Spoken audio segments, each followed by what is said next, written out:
नमस्कार बच्चों, मैं उमा शंकर आप सभी का हार्दिक स्वागत करता हूं। बच्चों, अभी हम लोग सीयूटी यूजी 2024 में जो एग्ज़ाम हुआ था उस पीवाई को डिस्कस कर रहे हैं। और इसको डिस्कस करते हुए हम लोग जो चार ऑप्शन दिए गए हैं, चारों ऑप्शन का हम लोग डिटेल में अध्ययन करते हुए चल रहे हैं। क्योंकि हो सकता है आप में से कुछ बच्चे मेरे लेक्चर को ना देख पाए, लेकिन अगर आप लोगों ने मेरे पीवाई मेरे साथ में मिलकर पीवाई का ही विधिवत अध्ययन किया है और बहुत ही मन लगाकर पढ़ा है, तो यहाँ के जो क्वेश्चन बनेगा उसमें आप लोगों को बिल्कुल भी सोचना नहीं पड़ेगा। आप लोग सही टिक लगाकर अपनी जीत सुनिश्चित कर लोगे। तो आइए देख लेते हैं आज का जो क्वेश्चन नंबर है। आज का क्वेश्चन नंबर 37 है। वैसे एग्जाम के हिसाब से पॉइंट ऑफ व्यू के 37 है, लेकिन आज हम लोग अध्ययन कर रहे हैं तो आज का क्वेश्चन नंबर 1 है।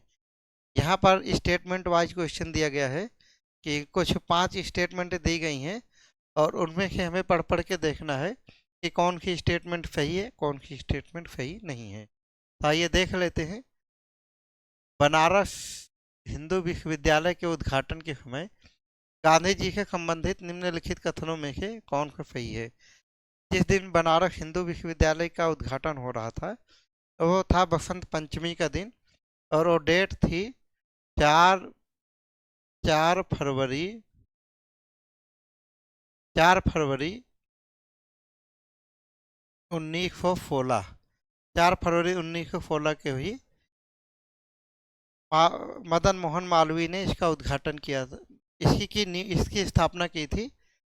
और इसी समय इसके उद्घाटन के समय जब भाषण हो रहा था तो गांधी जी ने अपना भाषण दिया था। और गांधी जी का पहला अफ्रीका से लौटने के बाद गांधी जी का सबसे पहला सार्वजनिक संबोधन यही था। क्वेश्चन यहाँ से भी पूछा जा सकता है कि गांधी जी का सबसे पहला सार्वजनिक संबोधन कौन सा था। तो 4 फरवरी 1916 को बनारस हिंदू विश्वविद्यालय का जब उद्घाटन हो रहा था तो गांधी जी ने सबसे पहला सार्वजनिक उद्घोषणा या सार्वजनिक घोषणा वहीं पर किया था, या सार्वजनिक स्टेटमेंट वहीं पर दिया था। और कुछ यहाँ पर पॉइंट दिए गए हैं, इसमें से कुछ गलत कर दिया है एग्जामिनर ने, तो आपको छांट के निकालना है कि कौन कौन को सही है और यहाँ पर सही वाला जवाब देना है आपको।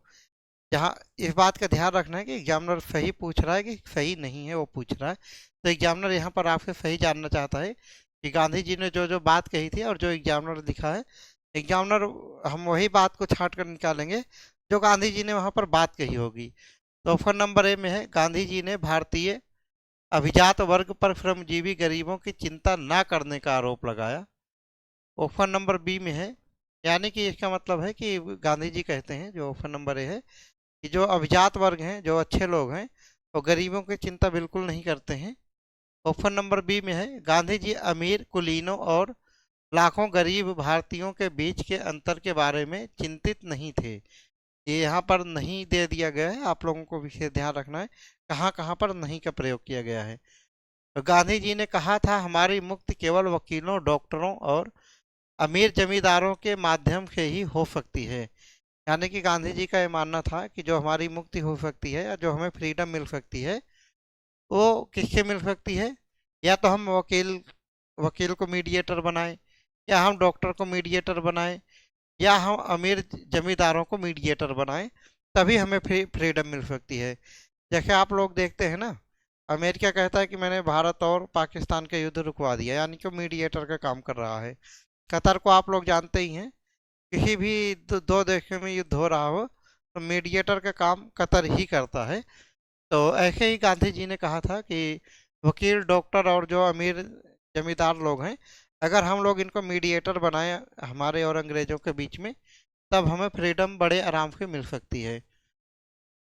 और नेक्स्ट ऑप्शन है option number D, Gandhi ji ने इस बात पर जोर दिया कि किसान भारत की मुक्ति सुनिश्चित करने जा रहे हैं। अब नेक्स्ट ऑप्शन में कह रहा है कि इनको छोड़ो, वकील और डॉक्टर जमींदार को, जो किसान लोग हैं यही स्वतंत्रता के लिए लड़ाई लड़ने जा रहे हैं, या स्वतंत्रता को, अपनी फ्रीडम को सुनिश्चित करने जा रहे हैं। ऑप्शन नंबर डी है, और यहाँ पर किसान पर जोर देते हैं गांधी जी। और ऑप्शन नंबर डी ई है, गांधी जी ने विशेष रूप से आमंत्रित लोगों से कहा, इन आभूषणों को उतार दें और अपने देशवासियों के लिए न्यास ट्रस्ट में इनको रखें। यानी कि जो वहाँ विशेष रूप से आमंत्रित लोग थे, इन आभूषणों को उतार दें। यानी कि जो वीआईपी लोग थे वहाँ पर, वो विशेष इनविटेशन मिलता है ना, आप लोग कहीं पर गए होंगे, देखे होंगे। तो आजकल तो शादी बारात में भी होने लग गया है, शादी विवाह में भी जो स्पेशल लोग रहते हैं उनके लिए स्पेशल कुर्सी लगाई जाती है, कि जैसे दूल्हे के चाचा हैं, दूल्हे के फूफा हैं, दूल्हे के जीजा हैं, और बाकी के लोग सामान्य कैटेगरी में आते हैं। ये तो मात्र एग्जाम्पल के लिए था। जैसे आप लाल किले में देखते होंगे जब रामलीला होती है, या प्रधानमंत्री का शपथ समारोह होता है, या प्रधानमंत्री का भाषण होता है लाल किले पर, तो वहाँ पर आप लोग देखते होंगे कि सबसे पहले एक वीआईपी को कुर्सी लगी होती है, उसके बाद थोड़ी नॉर्मल कुर्सी रहती है, सबके लास्ट में प्लास्टिक की कुर्सियाँ लगी रहती हैं।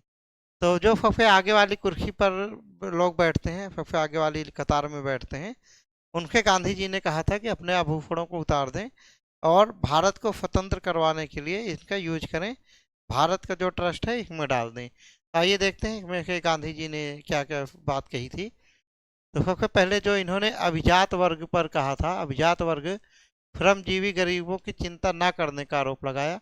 ये स्टेटमेंट बिल्कुल सही है, गांधी जी ने यही बोला था कि जो अच्छे लोग हैं, जो अच्छे घराने के लोग हैं, अपने गरीब भारतीयों की तरफ बिल्कुल भी ध्यान नहीं देते हैं, इसीलिए हमारा भारत गुलाम हो पाया है। तो आइए देख लेते हैं अगला, ये वाला ऑप्शन किस में है। ए इसमें है और इसमें है, ए और डी में है, बाकी बी और सी ऑटोमेटिक इलिमिनेट हो जाते हैं। इस मेथड को हम लोग एलिमिनेशन मेथड कहते हैं। जब आप लोग एग्जाम हॉल में रहेंगे, जब इस मेथड का आप लोगों को बहुत ज़्यादा लाभ होगा। आगे देख लेते हैं गांधी जी क्या कहते हैं। गांधी जी अमीर कुलीनों और लाखों गरीब भारतीयों के बीच के अंतर के बारे में चिंतित नहीं थे। गांधी जी चिंतित थे जभी इन्होंने कहा था, यहाँ पर आभूषण रखने की बात कही थी और यहाँ पर कहा था आप लोग ध्यान नहीं देते हो। तो स्टेटमेंट जो है बी बिल्कुल गलत है। आप लोग देखते हैं गांधी जी गरीबों के लिए कितनी हड़ताल करते हैं। नमक कानून तोड़ने का उनका क्या था, मतलब क्या उद्देश्य था।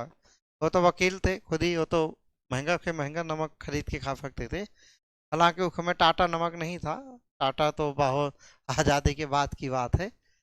और गांधी जी ने कहा था हमारी मुक्ति केवल वकीलों, डॉक्टरों और अमीर ईमानदारों के माध्यम से हो सकती है। बिल्कुल गलत बात है ये। तो जहाँ बी और सी दिए हैं वो भी काट सकते हैं हम। इस वाले ऑप्शन में बी और सी दिए हैं, दोनों ही दिए हैं, तो ऑप्शन ए भी एलिमिनेट हो जाता है। तो यहीं से हमारा आंसर निकल के आ जाता है, या हम केवल दो ऊपर के दो ऑप्शन ही पढ़ते हैं, वहीं से हमारा ऑप्शन निकल के आ सकता था कि सही आंसर क्या है। लेकिन यहाँ हम लोग सारे स्टेटमेंट को पूरा विधिवत अध्ययन करते हुए चल रहे हैं। तो देख लेते हैं आगे। आगे के दोनों ऑप्शन सही हैं, तो सही आंसर जो है ए, डी और ई है। बाकी देख लेते हैं। गांधी जी ने इस बात पर जोर दिया था कि किसान ही मिलकर भारत को फ्रीडम दिलवा लेंगे। और ऑप्शन नंबर ई में है, गांधी ने विशेष रूप से आमंत्रित लोग, जिसको वीआईपी कहते हैं, वेरी इंपॉर्टेंट पर्सन, और उनको बोला था कि आप लोग अपने आभूषणों को उतार दें, क्योंकि इन आभूषणों का कोई मतलब नहीं है जब आपके ही देश के लोग गुलामी की जंजीरों में जकड़े हुए हैं। तो सही आंसर है आपका ऑप्शन संख्या डी। आइए आगे के आज के जो है अगले क्वेश्चन की ओर बढ़ते हैं। जो आज हमारा अगला क्वेश्चन है, यह question number 38। Question number 38 matching type के क्वेश्चन है।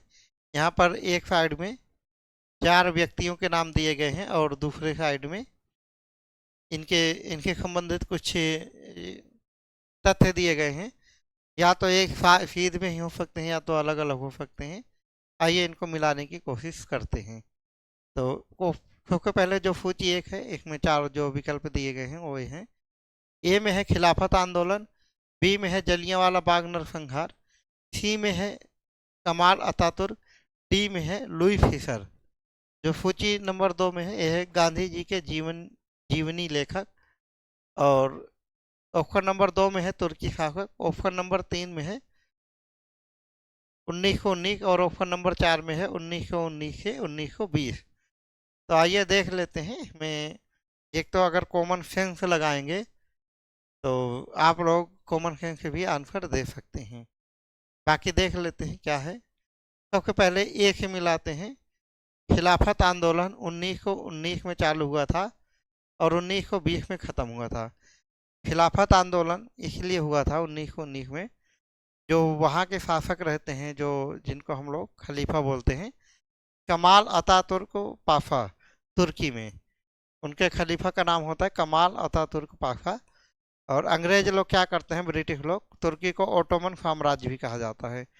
वो कहते हैं कि आज से हम लोग 1919 में उन्होंने कहा था कि हम लोग अब इस पद को ख़त्म करते हैं जो खलीफा का पद है।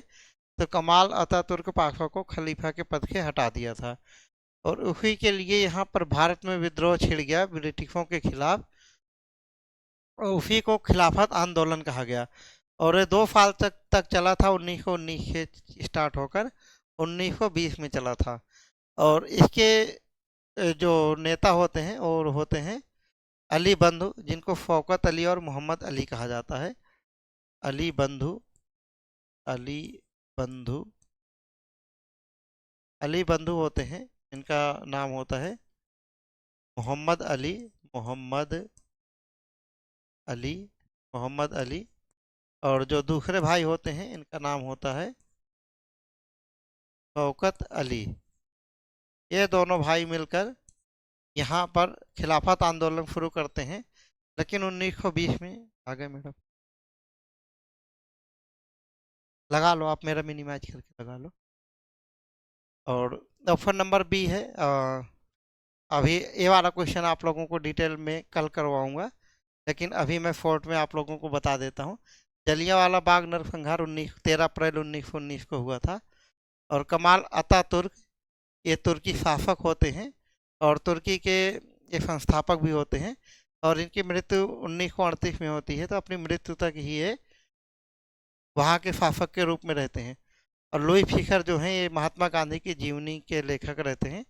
महात्मा गांधी और लेनिन की जीवनी लिखते हैं हमारे लुई फिशर। और इस हिसाब से हम लोग देख लेते हैं जो हमारा आंसर है। यह 4, 3, 2 और 1, 4, 3, 2, 1। ऑप्शन संख्या डी हमारा सही आंसर है।